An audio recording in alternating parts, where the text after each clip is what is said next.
Assalamu alaikum. My name is Dipan Chakravarti, and I am a student as well. I am pursuing graduation, and I also work in a call center. And my question is, why is it important for a woman to marry a third party if she wants to go back to her first husband after her first husband has given her talaq? भाई साहब का सवाल था कि ज़रूरी क्यों है कि अगर एक औरत अपने शोहर के साथ तलाक हो जाता है तो उसे दूसरे से थर्ड पार्टी से शादी करना ज़रूरी क्यों है पहले शोहर से वापस करने के लिए। ये सवाल है, सवाल अभी दोहरा है, जवाब दे रहा हूँ मैं।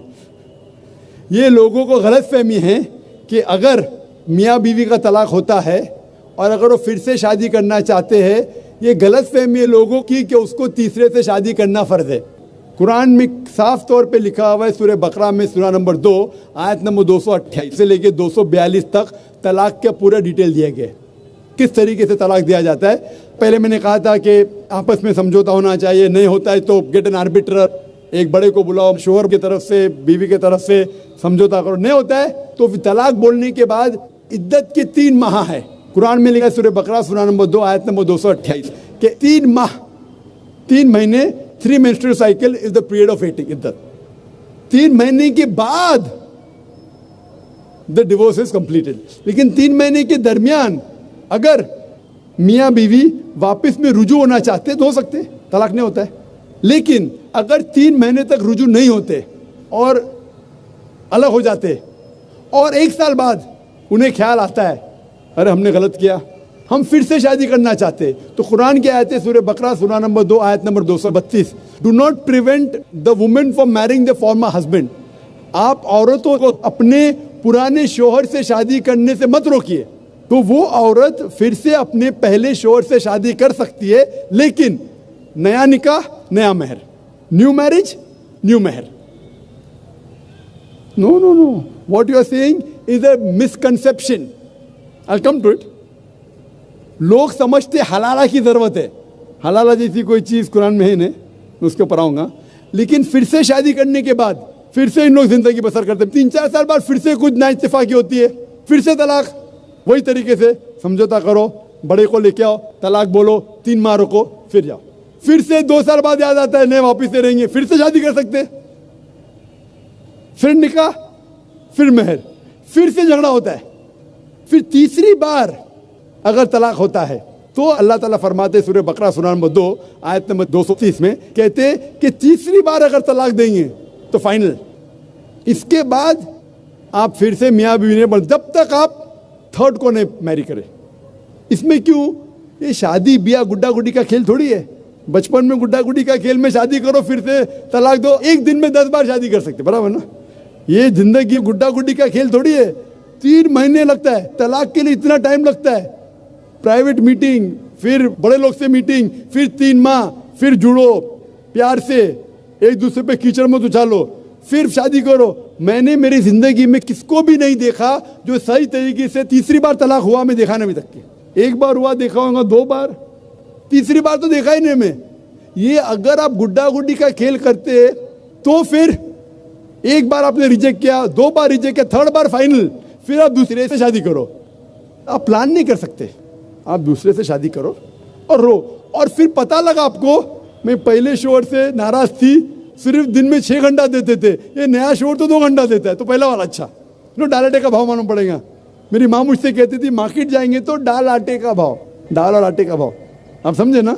तो हो सकता है क्या, मालूम पड़ा मैं मेरे शोहर से झगड़ा करती थी, वो बीवी कहेंगी, मालूम पड़ा क्या नया शोहर तो पुराने वाले से बदतर है, आप समझ रहे ना। और फिर अगर नए वाले से डिवोर्स हुआ, सेम तरीका, आपस में समझौता, प्लानिंग नहीं। अगर प्लानिंग करेंगे कि एक रात तुम्हारे साथ सोऊंगा और फिर तलाक देना, ये हराम है, आप समझ रहे ना। ये कुछ लोग करते हैं, मैं जानता हूँ मुस्लिम माशरे में, वो हराम करते। प्लानिंग करना, तुम्हारा शोहर बनूंगा, एक रात बाद तलाक दूंगा, फिर तुम शोहर शादी करना, ये हराम है। कुछ लोग करते हैं, गलत करते, कुरान में ऐसा नहीं लिखते। तो अगर तीसरी बार तलाक के बाद या पहली तलाक के बाद भी, पहले बार तलाक दिए, दूसरे से फिर पता लगा सही नहीं, तो वापस जा सकते, आप समझे ना।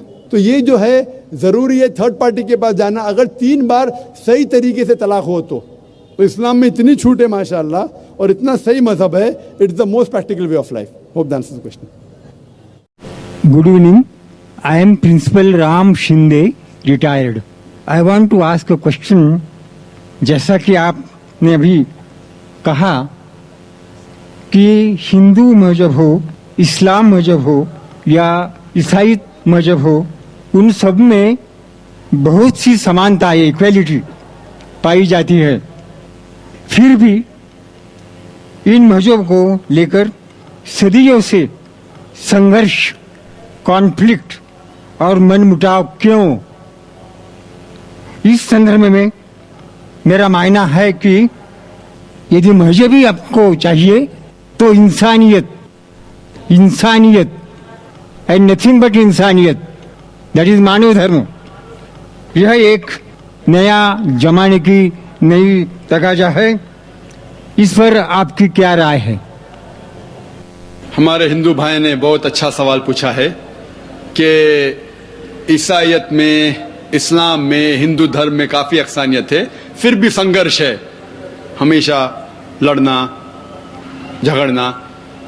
हम सिर्फ मानना चाहिए इंसानियत, हम मानना चाहिए ह्यूमैनिटी. लेकिन मैं ये पूछना चाहता हूं, ये किताब इंसानियत किसने लिखी? क्या पाते कोई किताब जिसका नाम इंसानियत है? इस्लाम में एक मुसलमान अच्छा मुसलमान हो ही नहीं सकता तब तक जब तक वो अच्छा इंसान नहीं. अगर मुस्लिम अच्छा इंसान नहीं तो मुस्लिम हो ही नहीं सकता.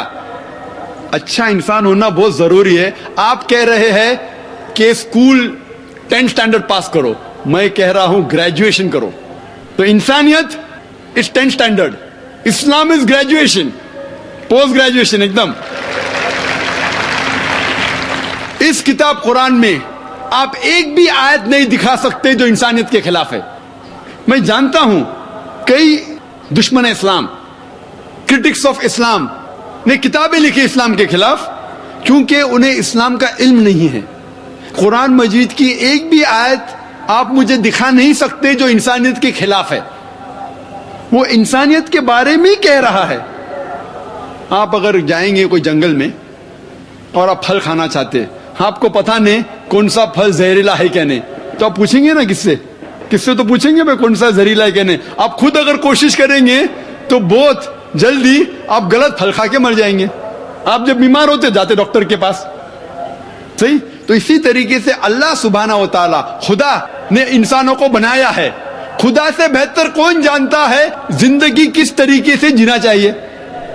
खुदा दुनिया के सबसे बड़े डॉक्टर, सारे डॉक्टरों को इकट्ठा करेंगे, उससे बड़ा डॉक्टर है हमारे बनाने वाला. तो हमें यह तहकीक करना चाहिए कि हमारे बनाने वाला, हमारा खालिक, हमारा खुदा किस तरीके से जिंदगी हमें चाहता है कि गुजारे.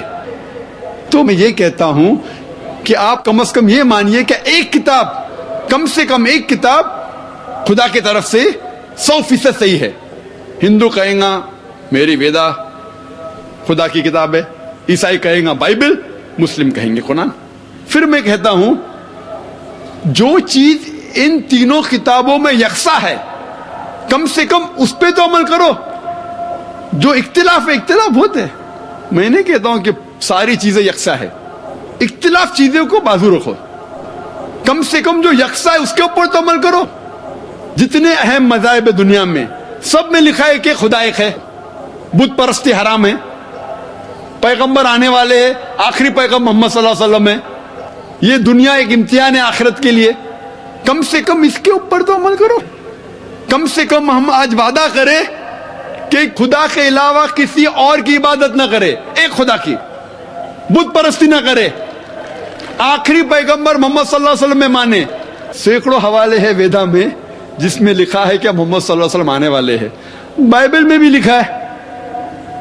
तो मैं ये कह रहा हूं कम से कम मोहम्मद सल्लल्लाहु अलैहि वसल्लम को तो मानो, इख्तिलाफ चीजों को बाजू रखो. इस तरीके से कम जो हमारा बनाने वाला